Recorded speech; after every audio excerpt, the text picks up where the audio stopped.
Welcome to the Mom and podcast. We're your hosts, Suzanne Kearns and Missy Stevens.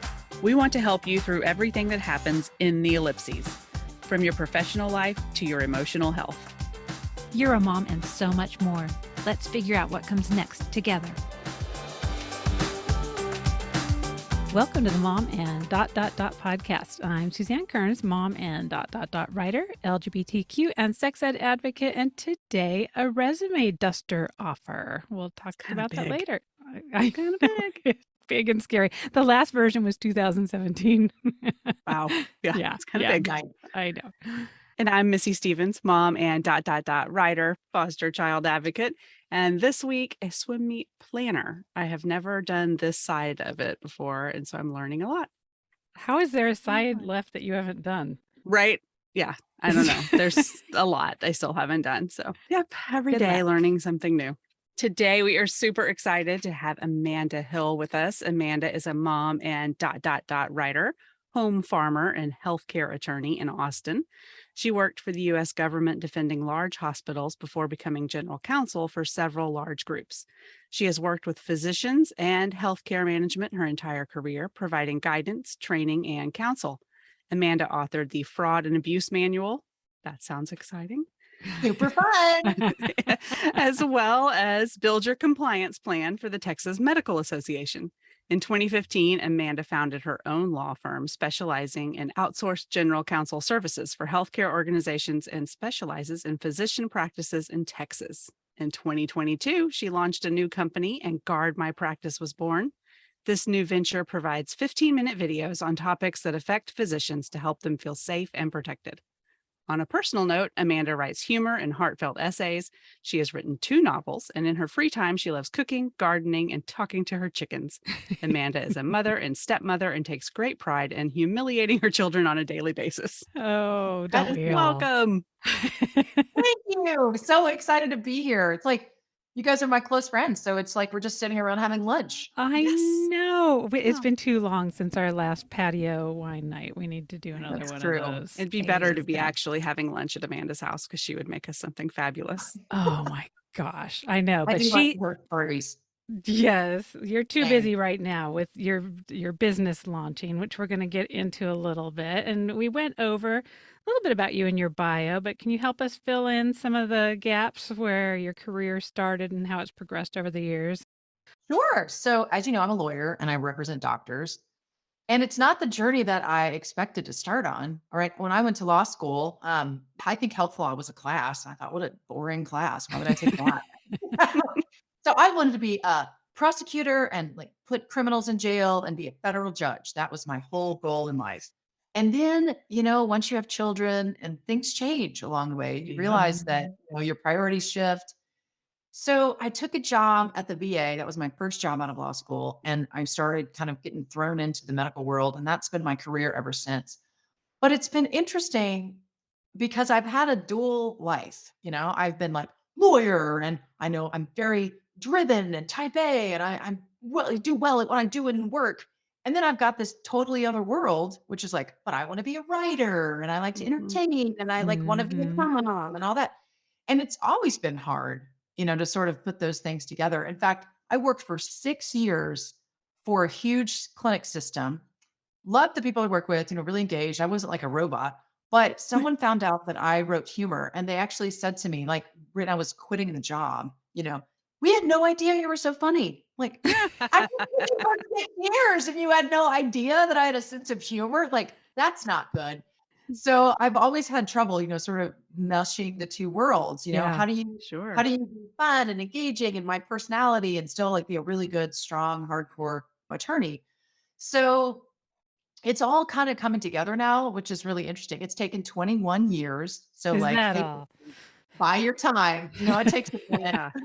But it is really fun to see how kind of the creative and the academic are coming together, which I'm really excited about. So did you learn that in college, a bunch of medical stuff? Like that's two of the most complicated fields and to have to be knowledgeable in both of them. Do you need to know a lot about medicine or do you need to know more about lawyering? Nothing. So my degree in college was public relations and English. So that's fun. And then I was thrown into reading medical records way before electronic medical records were a thing. So I had to wade through doctors' handwriting, Oh try to figure God. out. And I remember the very first case I ever had was someone who got a CT scan and the dye extubated. I didn't know that word. Now it's seared in my memory. Extubated into his arm. And so he sued because he had all this damage to his arm. And I cannot get contrast with any scan to this day without being paranoid that it's going to extubate into my arm, just like this Oh, Yeah. one guy that sued the VA. But no, I didn't know Now I anything am about also it. worried about that. Seriously, it's fear. It's an actual fear. But it's funny. Once in my life, I tried to quit law, and it was right after my daughter was born, and I Mhm. was working on my first novel, and I thought, I am done. I'm done with law. Like I have bigger dreams. And I put in my resignation notice and wanted to forge new ground, being a great American novelist. Anyway, and that didn't work out. So I got divorced and I had to go back to work. And it turns out writing, lawyering, maybe a little different on the pay scale. So I jumped back into it thinking, this is just a job. I'm just going to have to earn a living. This is what I do well.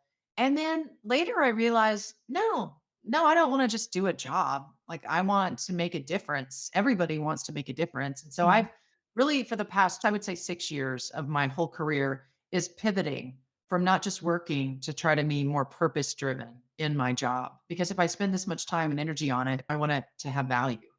And so, Right. Yeah. it's a very different shift from when I started working. It's just a job, come home, forget work. Now you're home, you get to do your real life versus no, work is your real life. And you have to make Uh-huh. sure that fulfills you too, right? That's just as important as everything else. So that's been a good shift. That's the only reason that I'm still passionate about it.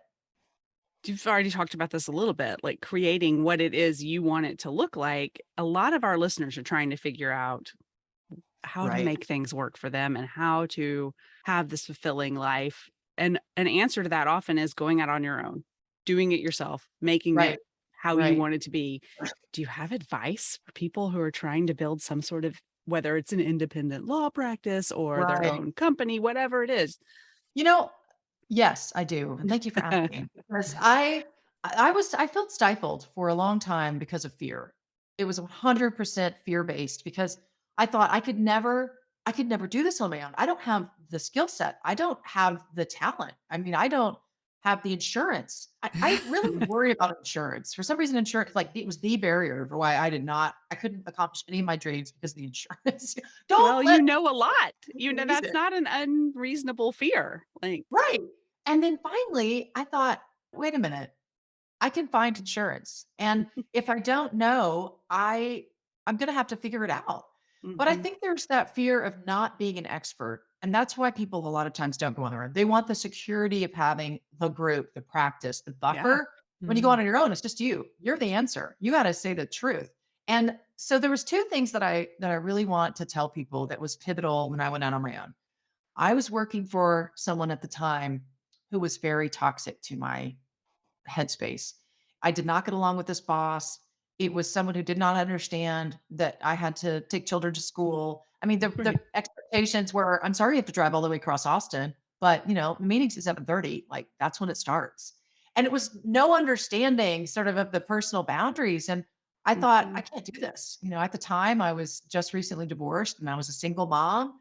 And I thought, I can't live this life where I never see my kids and I'm working till 8 o'clock at night and I drag home with the nanny watching my children say, I've already put them in their pajamas. Sorry, that you got home so late. Right. Mhm. And something snapped. And I thought, I don't even care anymore. I have to get out of this because the call of mothering was so strong. And so I'll never, ever forget the day that I gave my resignation notice. I mean, I just like, because we didn't get along and I put up with it as long as I could. I saved every penny I could, right? And the minute I pulled the trigger, I didn't have any clients. I didn't have an office. I had nothing. All I had was an LLC that I set up for $300. Like that's it. That's all I Yeah. had.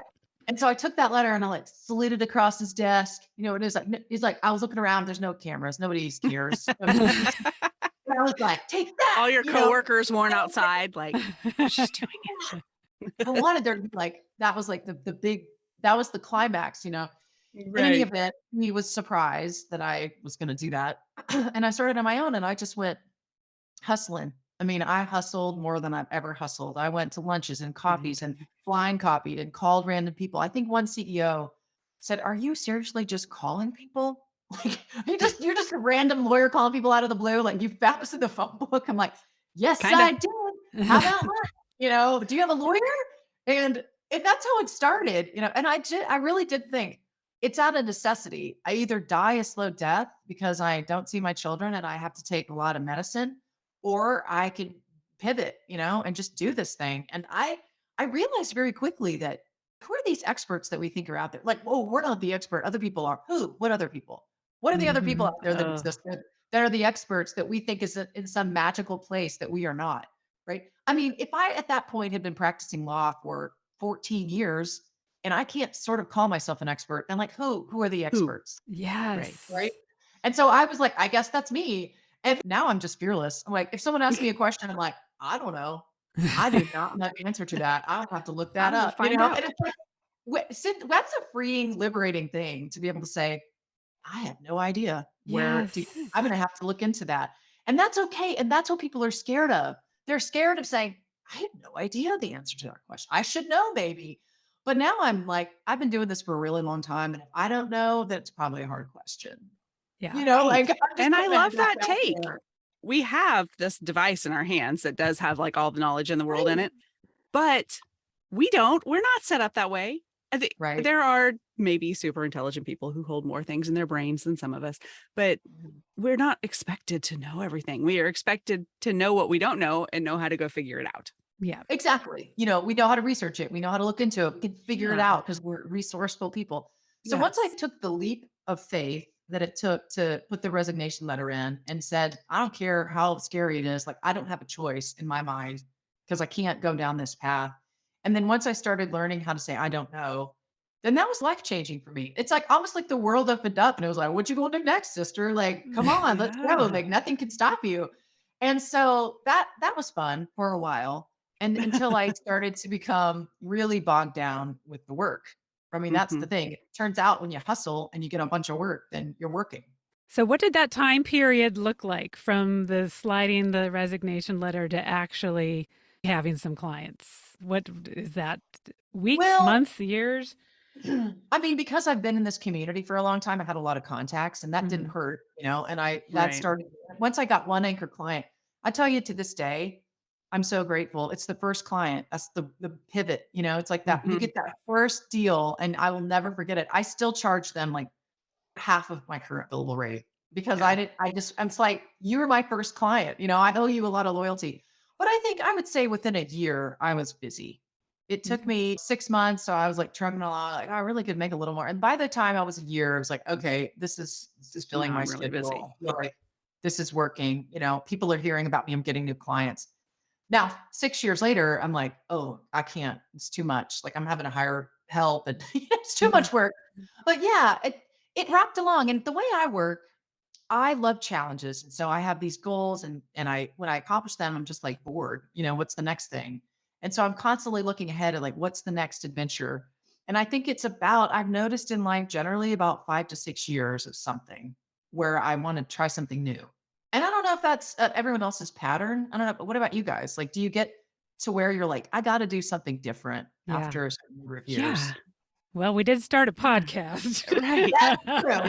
That's true. I don't know that I've ever thought of it in terms of a pattern, but now that you bring it up, Yeah. for sure. Like I Yeah. had a It's corporate job and I yeah. realized I would like to do this for myself. And I went and did that. And then I had children and that changed again. And yeah, I mean, you evolve. And You do. sometimes it's Yeah. your circumstances like having a child or getting a divorce or having a job you hate. And sometimes it's just something in you that's screaming, I have to write a book or I Right. really want to make sweet potato biscuits, whatever it is. That's my soul. You're speaking my soul.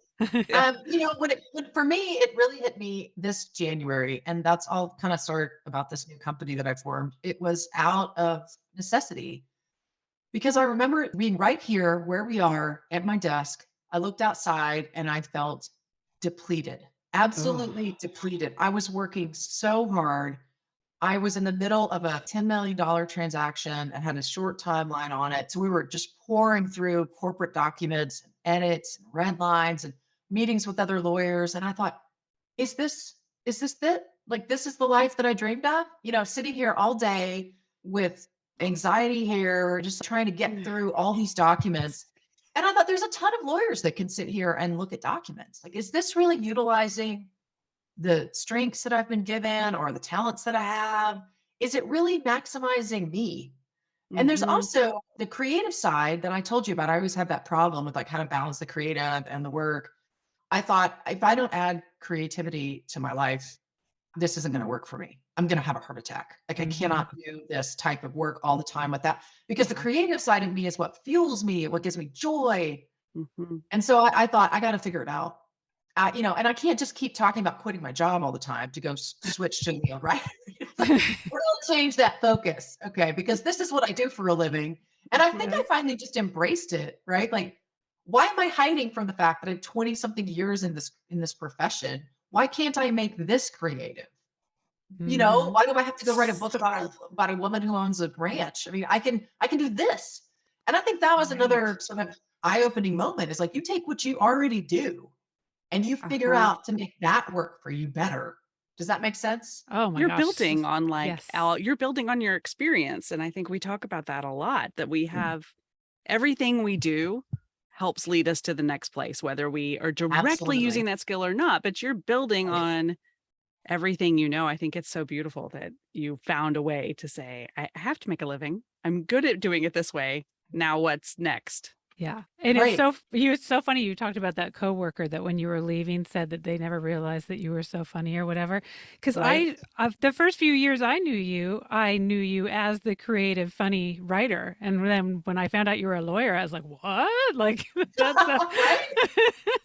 and so That's it crazy. so it is wonderful to see you being able to use all those parts of yourself and all those skills.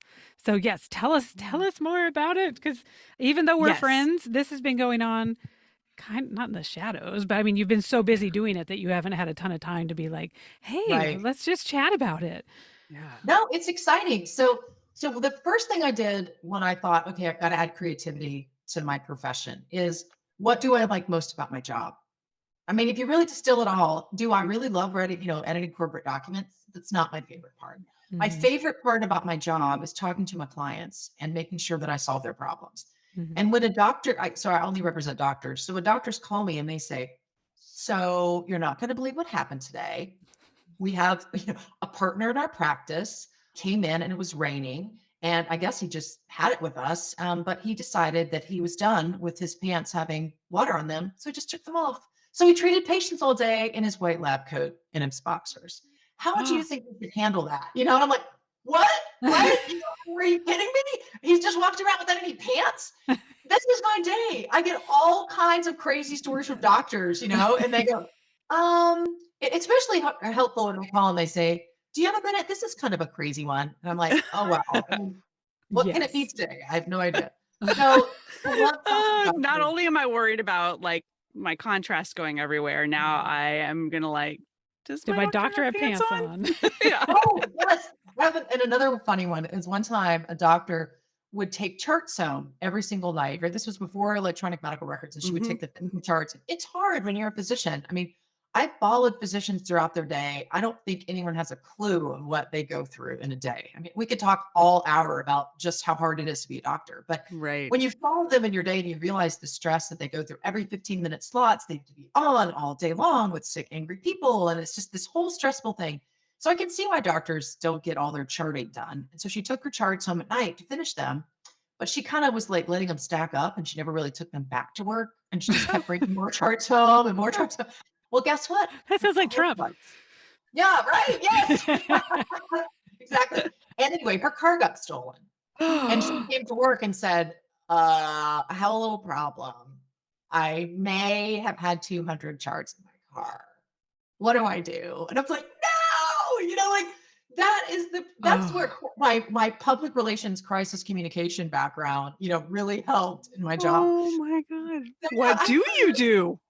I mean, well, we can go into that. There's lots of HIPAA issues there, but it's been a really fun job in that regard. I love talking to doctors, and even just doctors that call me and they say, you're like, I want to just pull you out of my pocket. Like, you're like my pocket lawyer. Oh, We love call. pocket people. I'm a pocket lawyer because I always answer. I think that's another thing. I'm not a lawyer that's like, I'll get back to you next Tuesday, 2:45. I'm like, what? What's going on? What do you need? I'm here right now. And I'm always answering. That's why at 10 o'clock at night, the client says, can we talk about this issue? I'm like, let's do it. And so that's why I have so many clients is my client. I really responsive and I love talking to my clients. So in January, when I sat there and said, what do I love most?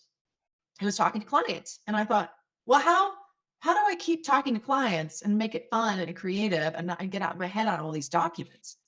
Also, and a lot of people ask me, how do you do it all? I get that question a lot, right? How do you do it all? Because I do a lot of things. Yeah, you I do. right? I do a lot. And a lot of it is not a healthy coping skill. I'm just going to be honest with you. And I mean, it's not because I'm superpower. It's because a lot of times I'm afraid I'm going to die and I don't want my kids to lack memories, or I don't want them to not have a childhood that's full of wonder, or all the things that have to do with like the fact that if you've been diagnosed with cancer, like I have, and you've gone through a lot of health stuff, then you're always like, well, probably going to die pretty soon. So I might as well make the most out of my life. And it's sort of a weird trajectory. Like on one hand, that was a little tragedy that I went through. On the other hand, like a lot of appreciation for like every day. And I know that's cliche, like appreciate every day, but I really do appreciate every day. You really do. I really do, and I celebrate like every day. And there's many, many times, probably 2 to 3 times a week, I wake up and I almost get teary-eyed about thinking like, what a gift. Like, what a gift that I have these kids. Like, it's so magical, that I have this life. I'm very grateful. But part of that is like, how do I get my brain before I die on some medium? Oh my gosh. Benefit from it, so if I, it's like, is there something we should know? no, it's fine. It's fine. No. But I feel like when someone said, how did you do all that stuff? And I go, unchecked anxiety. That's exactly what it sounds. Yeah. That and caffeine. That's my 2 go-tos. But it's, joking aside, like I do appreciate the time that I have on earth and I want to make the most out of it. And one of the things I thought is like, if I retired and I put 25, 30 years into something, then it just goes, it just dies. It just gets in the ground. Like it's just buried in the earth. Like all the thoughts and all the energy that I have put into my career just ends. And so this is a way of like putting my brain on paper and on the screen and like all of my energy out there into the world, so it can be shared with more and longer. And that's sort of the dark and twisted way of why I do a lot of things. Just so you know. So tell us exactly for our listeners Okay. what it is, Guard My Practice. Like what So is Guard it? My Practice is a video subscription platform for doctors. It's 15-minute videos every single week on everything they didn't learn in medical school. So it's everything from negotiating your contract to reviewing your lease, to dealing with difficult patients, to fraud and abuse statutes that are kind of demystified. Wow. It's very complex. All the regulatory hurdles out there that scare doctors. And trust me, our healers of our nation are not doing well. They're overwhelmed. They're burned out. They're afraid that the government's going to come after them, that Medicare is going to come after them. They're going to get fined or penalized. And I want to demystify that for physicians. Yeah. So basically, it's a year-long platform. Every single week, they get a video in their inbox, 15-minute video on every topic I could think of that a physician needs to know. And it's $75 a month, and they get all these videos. And I have been recording my little tail off, and it's really fun.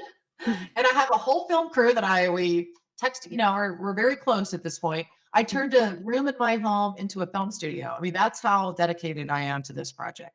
So it's been really fun. And I am excited because, I have no idea whether this will be successful, right? It's again, like the resignation letter. Like, I don't know if this will work or not.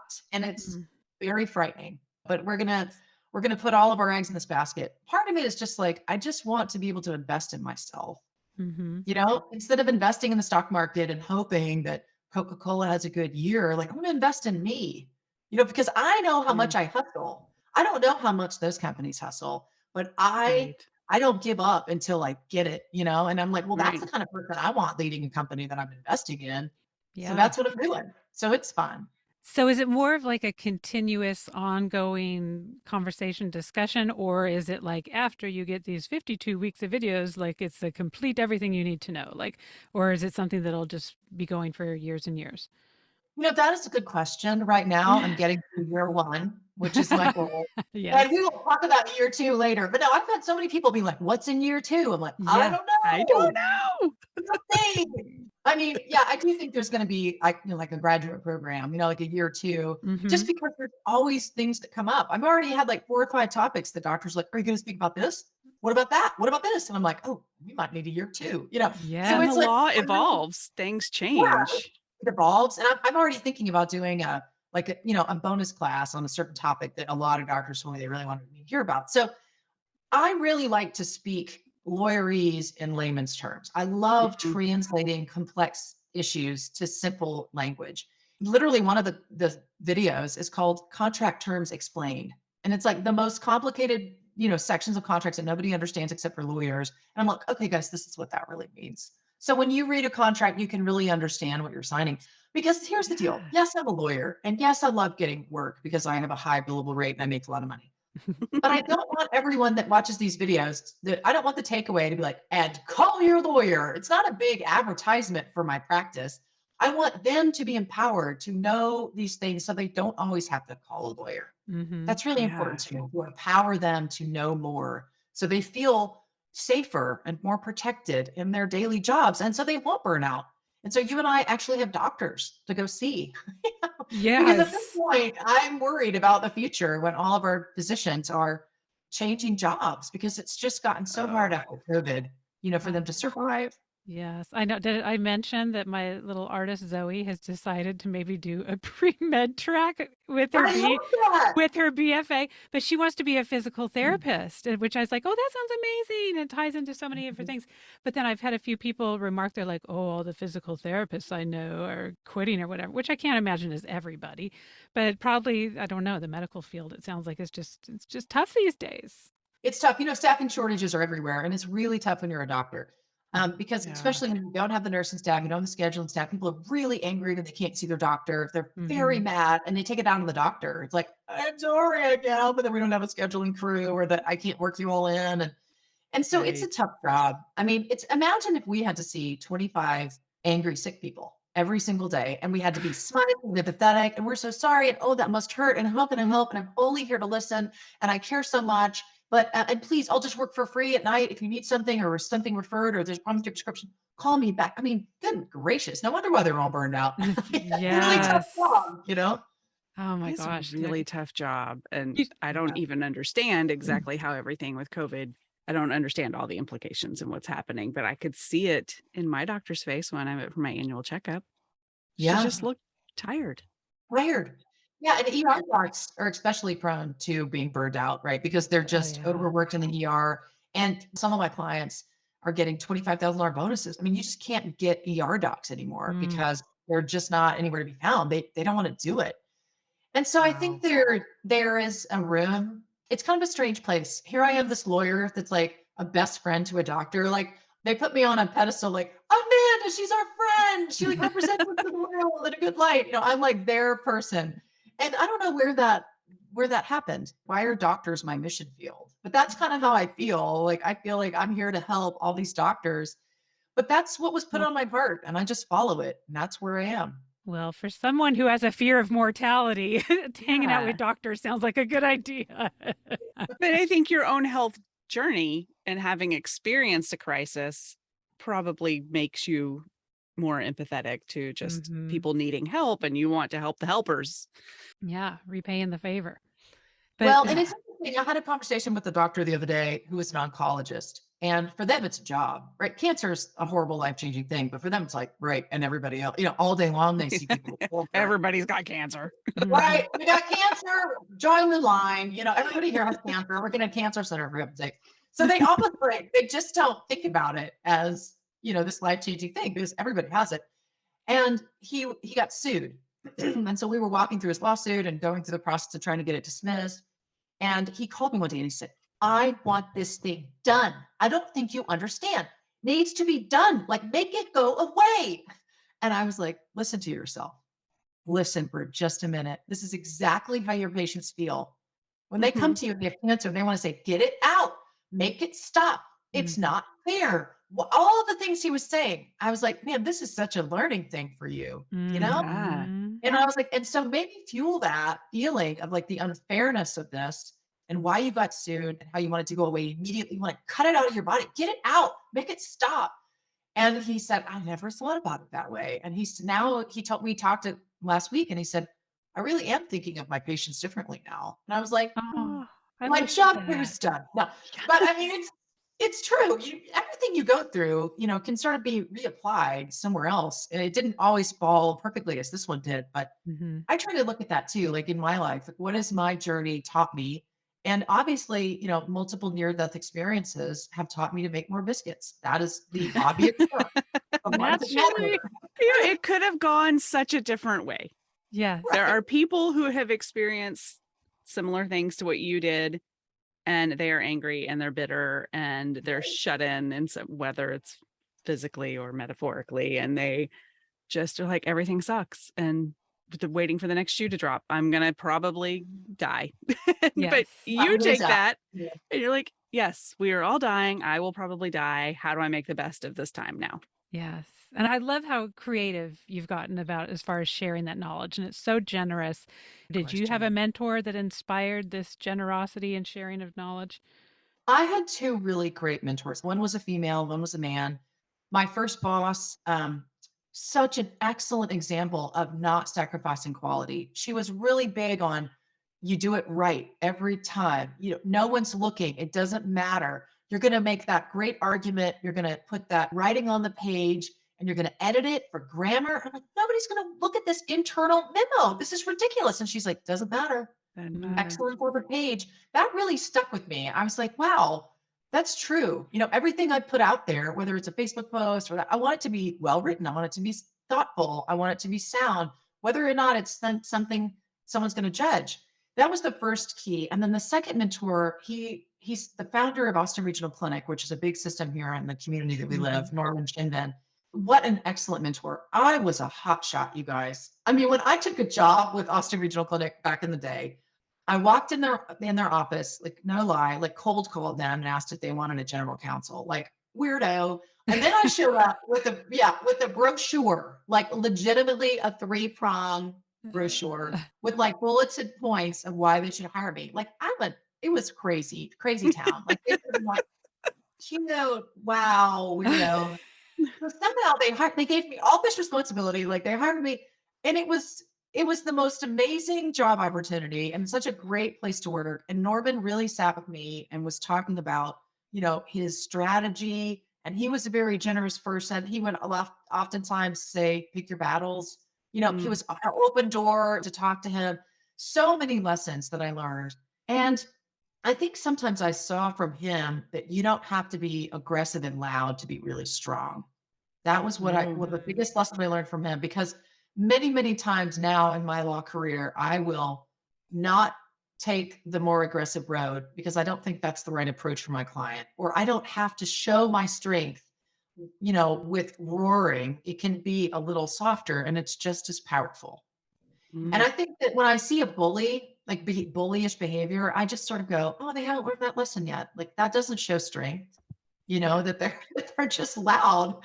And Right. so those were great mentors. I love it that I love looking back thinking, how did people teach me these things? Because I mean, we're all hot shots at some point. We all grow up and we're dumb and young and do make bad decisions. So it's good for people to say, bless your heart. Yes. Bless Do it your for heart. fun.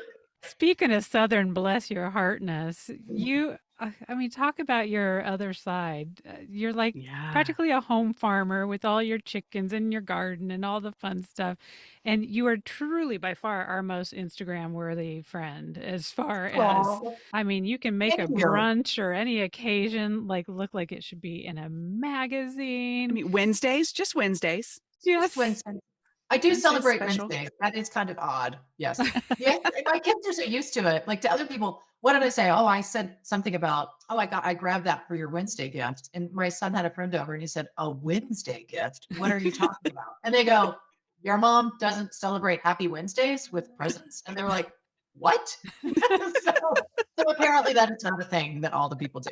But no, I like to leave little fun gifts on Wednesdays for my kids. And the other day I wrapped up these pumpkin pie almonds in little bags, little, little tags and all the things.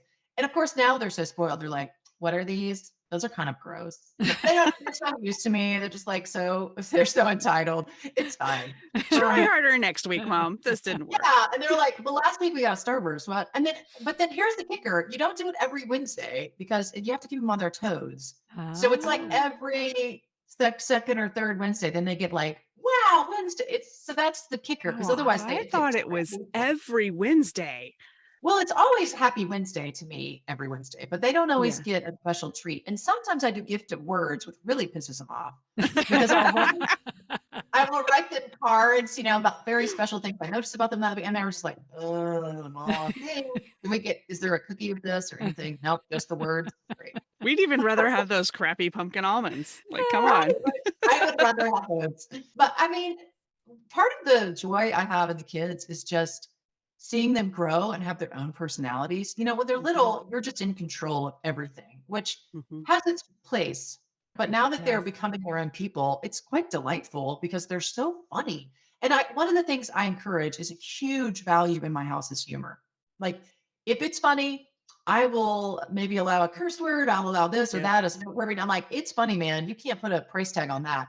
And so we encourage a lot of humor in our house. And that is a dynamic that I am so happy about that I can't imagine having a household where I'm like, I am Mom. This is dinner.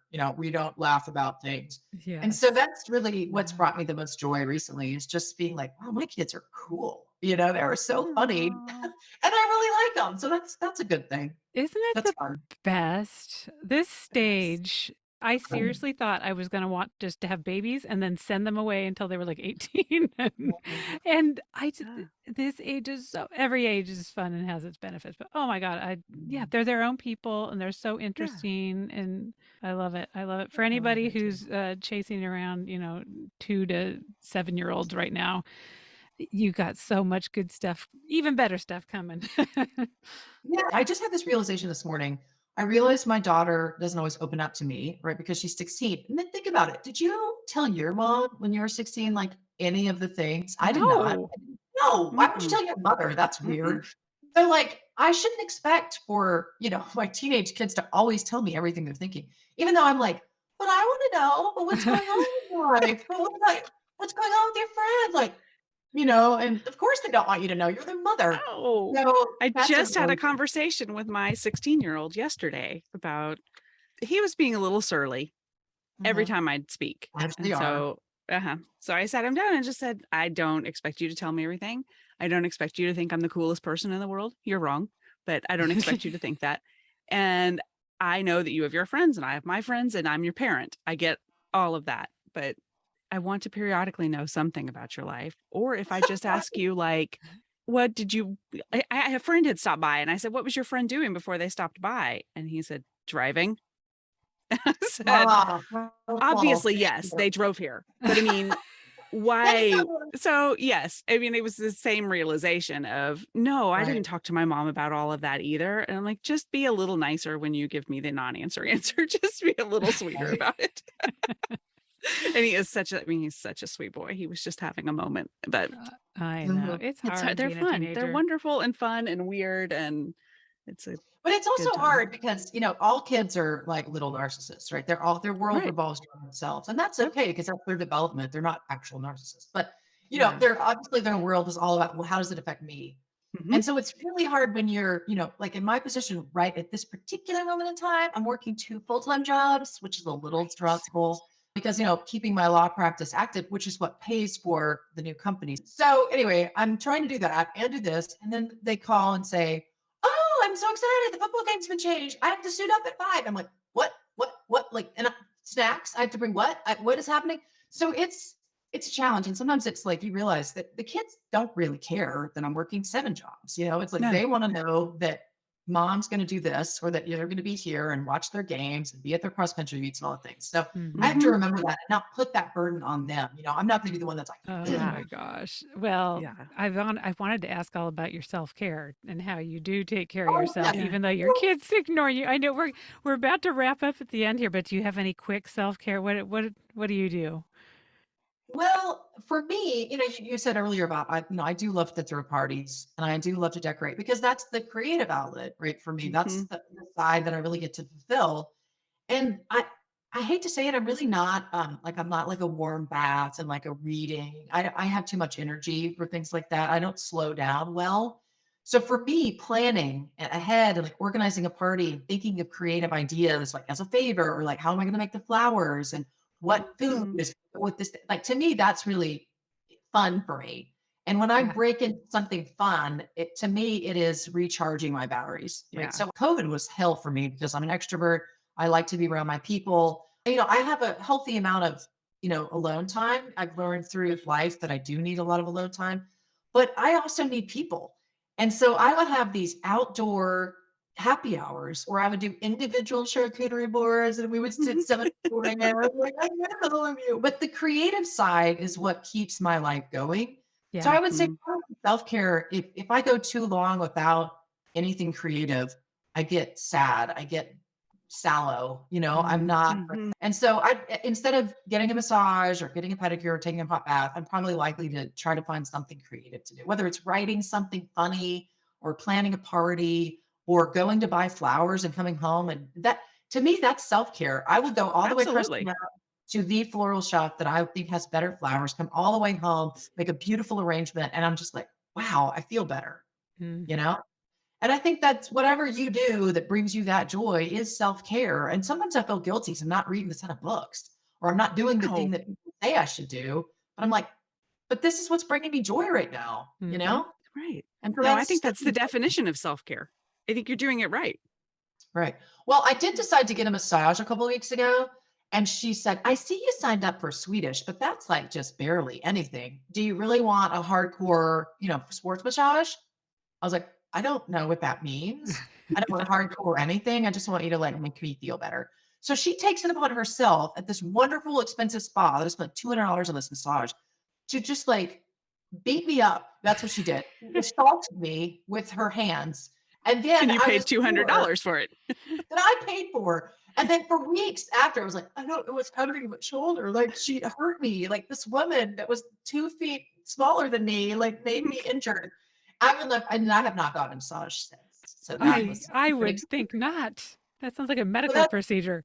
Yes. yeah, but I mean, my house is a mess. It really is. Nothing is getting done in the right order. But that is where my life is. So sometimes you'll see this is literally the funniest. Like if you were to like plop into my life and you'll see everything is crazy and the laundry room is piling up. It's great. And I'm over there like making a batter, just like, and you're like, look around you. It looks like a disaster. I'm like, but I'm making, this very airy bread that's going to have fruit in it. It's going to be great. I mean, it doesn't make any sense. The priorities are all out of whack. But I'm loving it. I love life. Oh, well, I think you're doing it right. You're doing it by I your agree. priorities, not the rest of the world's priorities. So Yeah. I love Um, it. Oh my gosh. Clearly Okay. we could talk forever, I but know. we are pushing, we're really pushing it on our hour. So before we get to our look, listen, learn, can you tell Yes. everybody where to find you? How can they follow you? We can find me on Facebook unless you're a creep, and then do not find me anywhere. Um, but Amanda Hill on Facebook. Also, guardmypractice.com is the website if you're interested in getting the videos. And I'm super excited. And please just go watch the free one. If you don't know what's happening, then I have a free video on my website that you could just watch. And it helps you negotiate a contract. So, like, win-win for you. So, Awesome. you can find me at guardmypractice.com. Hill Health Law is my law firm, just in case you need my legal advice. Otherwise, find me on the socials. I'm pretty active. I write a lot. I put my thoughts out there all the time. And I always like to meet new friends. So, find me through Suzanne and Missy and let's connect. And your Awesome. Instagram is a beautiful follow. So yeah, Yes. follow that Thank just for you. fun. Yes, for sure. Do Are you you, have a few minutes to do look, listen, learn, or are you at the end of your time? No, I'm good. I got nothing Okay. else going on, you guys. You All stop. Right, right. If anybody is here listening for the first time, Look, Listen, Learn is just something we do for fun at the end of every episode. Give you an idea of maybe something you can binge watch over the weekend, or a book to read and then some downtime, or a new product we love. It's just kind of whatever. And we do not like our guests to have to go first. So Suzanne, you're up. What you doing this week? You're up. All right, I'll do some quick ones. Well, my look is I am looking at my resume. Like I mentioned in the intro, I have not updated it Mhm. since 2017, but this long shot job opportunity has presented itself to me. And so I just figured, we've been having these 2 years of weekly chats with inspiring moms, coaches, and if I've learned nothing else, it's just to put yourself out there and at least give it a try. So, giving it a try, we will see. To be continued. And I am listening to Good One. Isn't that one of your podcasts? I think I got that from you, Missy. Yep, I love Um, Goodwin.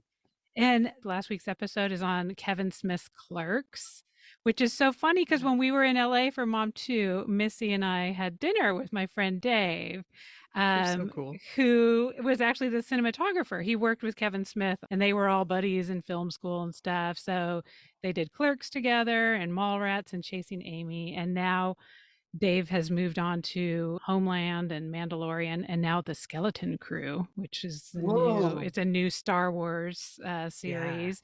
But it just got me thinking, and I don't know if this counts as my learn too, is that how important connections are, and just following that next interest, and and keeping those connections. And I don't know. I Sure. mean, there's not too many people from Nampa, Idaho who end up working on the film set of all these movies. And that doesn't happen by accident. It happens by being very talented, obviously, but also, following those passions and being really good and connecting with people along the way. So yes, and then I guess that kind of counts as my learn as well, is because I'm thinking about that and applying it to Zoe. And I continue over inserting myself in her college planning process. but just about, it's not necessarily the name of the college, it's the connections you make while you're there. Very true. Sure. All right, Amanda, what about you? Got any look, listen, learns? So I'm listening to I know everyone's really into Abbott Elementary. They want an award.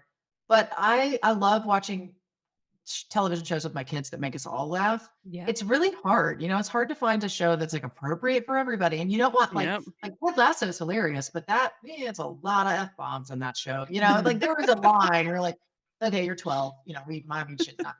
So we found Brooklyn Nine-Nine and we watched all the seasons. It was so funny. We loved every minute of it. So good. And now we were like, well, we just couldn't find a show. We tried many that people reference. And I was just like, man, like I'm a humor snob. So many that people thought was funny. I was like, that isn't very funny. That's not funny. To me. But anyway, we've been watching Abbott Elementary and it's very good. And it's very, heartfelt and just sweet. It's a sweet show. So I really have been enjoying that. I'm also listening to the sound of my own damn voice because I have to preview all the videos. It's like nightmare. There's nothing worse than looking at yourself and just criticize. It's absolutely wretched. You're like, oh, I didn't know I had a crepey neck. That's new. Oh, look at that. Looks like my face is dripping with oil. Huh. New thing. Also, like I put on 20 COVID pounds. So fun to see that show up in the video. I mean, it's just on and on with self-criticism.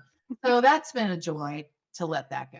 And then I think what I'm learning is it's like trial by fire. I mean, it's very different running a law firm, which is a services business, but they pay you money and you give them service. And it's pretty easy. A product business is a completely different animal.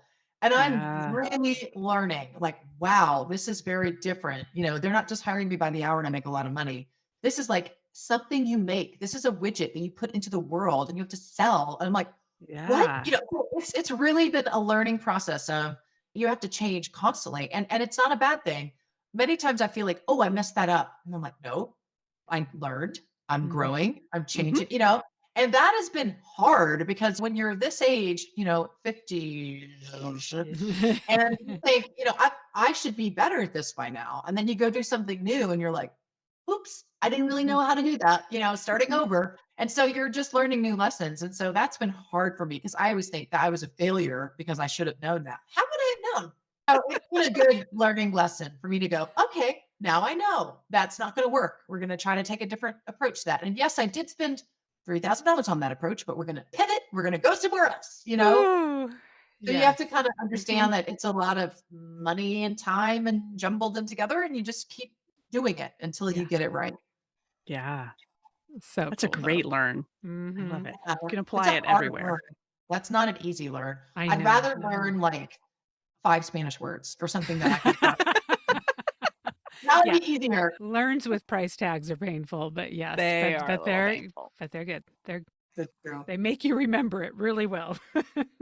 Yes. What about you, Yes, Missy? You for look, sure. listen, learning anything? No, I'm not learning much, to be honest. Let's see. I'm learning nothing. Nothing. I really am learning a lot of swim meet stuff. Oh boy. And we host a meet every year. It's a high school thing. So our team and another team host a meet. And so last year was my first year on the board, and we did this, but it was a very small meet. We were still kind of coming out of COVID and things were different.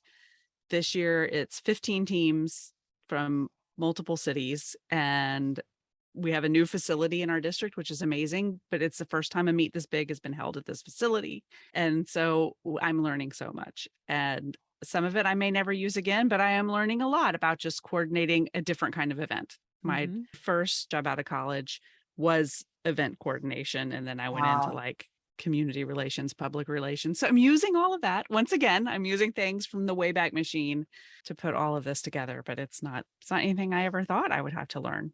So Do you need like swimming related cookies that we can wrap up in cellophane or anything? Or could you make me 300 of those? no words. And that is the kind of stuff I would rather do too, where I'm like, how can we, like, I keep talking about how we'd have this beautiful refrigerator in this new facility that is a glass front refrigerator in like the office where we set up hospitality for coaches and officials and the people who are working. And like, I want to make the refrigerator pretty. I want the food to look pretty in it so that when the 100%. coaches come to get their snack, that's like, I'm like, everything needs to, and it needs to all face the same way, like it needs to be cute. And I can like hear internally in the people's heads around me going, oh my God, we just need sandwiches. We just need sandwiches for this many people. They're like, that's not important that it looks just so. Like, to me, matters a lot. So yeah, I just finished listening to Wrong Place, Wrong Time by Jillian McAllister, which is a very interesting story of she keeps waking up a day, and eventually it's more than one day behind, but she wakes up and it's the day before. And so she knows what's coming, but she's trying to undo something. And it's how she gets far enough back to change the moment that needs to be changed. So I love time travel-y stuff. I've been doing so much time travel-y. So, okay, that's going to be next. I love that. I love the idea of if you made this decision, would things be different? That whole sliding doors concept. I love those kinds of stories. Another one of my favorite books ever, Life After Life. Has anyone read that by Kate Atkinson? Yes. I love Kate Atkinson. She's so weird and wonderful, and her plotting is incredible. And that Life After Life is that same concept of like having a chance to do this big thing that will change everything. I don't know that I want that on me. That's a lot. It's a lot easier to sit around and go, someone should have done that. Climate change? Those guys in the past, that was their fault. That was totally, they'd messed that up big time. Let me go change my thermostat down to 64. Yeah, exactly. I know. And then I'm watching in all my free time, The Great British Baking Show, which is like a hug on television. It's a new season, right? It's a new season. And I've heard there's like a little bit of drama in this season, which I don't want drama out of my Great British Baking Show. Is it the same judges? Uh-huh. The bald guy and they aren't the judges. The bald guy and the tall hosts. black-haired guy. Yeah. That's such a fun show because you're like, I didn't know what a Sally's patty cake was. I feel like I need to make one. During COVID, I attempted many of them. That's what I would do. I'd never watched the show before COVID, and then it became like my comfort show, and I would watch it, and then I'd bake things, and now why am I surprised my pants don't fit? Right. Yeah, that makes sense. And when we were buying our house, we kept on being like, why is there no proofing oven here? Like everybody needs I need a proofing drawer for my breads. Oh my gosh. Okay. Well, I feel like we've listened, and learned a lot, and we need to Yes. get you back out into doing your new business so that we have somewhere Yeah. to send people to. Well, thanks for having me on. I really appreciate it. You guys are really inspirational. I love that you started this podcast and you're following your dreams as well. So we're all Oh, just doing our best, to get to the next place. Yeah. yeah. Very cool. All right. We'll see you soon. Thanks, guys. Really Okay. appreciate it. Bye-bye. All right. See you later. Bye. Thank you so much for joining us for the Mom and ... podcast. We hope you enjoyed today's show, and if you know someone else who could benefit from the episode, please be sure and share it with them. And while we're begging, please subscribe and rate us wherever it is you listen to podcasts. You can find links to all the things we discussed today in our show notes or over at our website, momandpodcast.com, with the A-N-D spelled out. In between shows, find us over at the socials, including our private Mom and Community Facebook group. The links to that group and all of our socials can be found at momandpodcast.com. Thank you so much for your support. We appreciate you more than you know. Now go out there and make your ellipses count.